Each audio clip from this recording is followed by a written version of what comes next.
Soil testing में दो चीजों का ख्याल रखना चाहिए। पहली, हमें मिट्टी का सैंपल किस तरह से कलेक्ट करना है, और दूसरी, हमें मिट्टी का सैंपल कलेक्ट करते वक्त किन किन बातों का ध्यान रखना है। सबसे पहले, ये हम सब जानते हैं कि खेती के लिए जमीन दो तरह की होती है। एक जमीन खाली रहती है जहां गेहूं, मक्का आदि फसलें बोई जाती हैं, और दूसरी वो जहां पर फल बागान होते हैं, जिसे हम हॉर्टिकल्चर भी कहते हैं। तो सबसे जरूरी बात यह है कि इन दोनों जगहों से मिट्टी का सैंपल अलग अलग तरीके से कलेक्ट किया जाता है।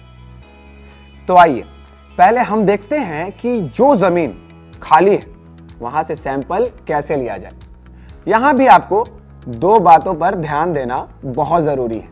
सबसे पहली बात यह है कि जिस मिट्टी से सैंपल लेना है वहां जमीन पर पिछले 15 दिनों में किसी भी तरह का ऑर्गेनिक या केमिकल फर्टिलाइजर का इस्तेमाल ना किया गया हो। दूसरी खास बात यह है कि जिस जमीन से सैंपल लिया जा रहा है उस जमीन पर पिछले 8 दिनों पहले तक पानी का छिड़काव ना किया गया हो, यानी जमीन गीली ही ना हो, क्योंकि गीली मिट्टी से सैंपल कलेक्ट नहीं किया जा सकता है। इन्हीं बातों का हॉर्टिकल्चर में भी ध्यान देना बहुत जरूरी है।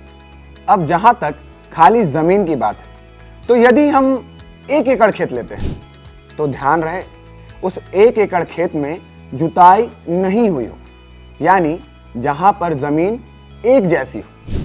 हम इस खाली जमीन से सॉइल सैंपल कलेक्शन के लिए उसी जमीन के चारों कोनों में और सेंटर में 1 फीट गड्ढा खोदेंगे, जो कि गहराई में वी शेप का होगा।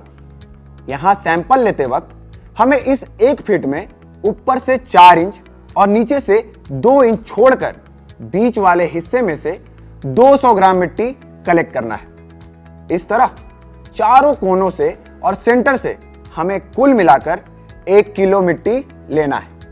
एक और खास बात, यह गड्ढा खोदते समय किसी भी लोहे की चीज का इस्तेमाल नहीं करना है। सिर्फ किसी लकड़ी का इस्तेमाल कर ही यह गड्ढा खोदना है। वहीं अगर बात करें हॉर्टिकल्चर में या बागवानी से सैंपल लिए जाने की, तो यहां एक स्पेसिफिकेशन होता है, यानी कि 2 पेड़ों के बीच में कम से कम 4 या 5 फीट का फासला होता है। तो यहां 1 एकड़ की पूरी जमीन पर Z पोजीशन में, Z की तीनों रेखाओं में और प्रत्येक रेखा में लगभग समान दूरी पर हमें 3-3 गड्ढे खोदना है, जो गहराई में V शेप के हों और 1-1 फीट गहरे होंगे। इस तरह इस Z पोजीशन में 1 एकड़ में कम से कम 9 गड्ढे होने चाहिए। अब यहां भी सैंपल लेते वक्त हमें इस 1 फीट में ऊपर से 4 इंच और नीचे से 2 इंच छोड़कर बीच वाले हिस्से से ही 200 ग्राम मिट्टी कलेक्ट करनी है।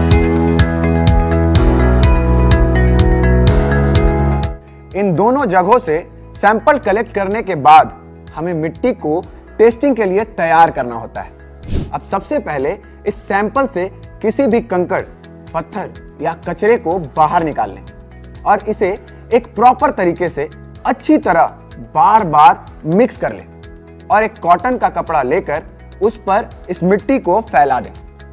फिर इसे प्लस का साइन बनाते हुए 4 बराबर भागों में बांट लें। उसके बाद इन चारों भागों में नंबरिंग कर लें, 1, 2, 3 और 4। अब यहां सबसे पहले 1 नंबर और 3 नंबर के भाग को इस सैंपल से बाहर कर दें। शेष भाग 2 और 4 को फिर से 4 से 5 बार अच्छी तरह से मिक्स करना है और इसे कॉटन के कपड़े पर फैलाकर फिर से प्लस का साइन बनाकर इसकी नंबरिंग करनी है।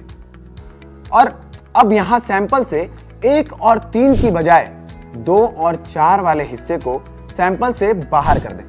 बची हुई मिट्टी को फिर अच्छी तरह से मिक्स करें और इसे भी चाय की छन्नी से छान लें। आखिर में हमारे पास सॉइल टेस्टिंग के लिए तकरीबन 20 ग्राम तक मिट्टी होना चाहिए। यानी ये एक स्टैंडर्ड प्रोसीजर है जिसमें सॉइल कलेक्शन के बाद आपको सॉइल प्रिपरेशन की प्रक्रिया पूरी करनी होती है।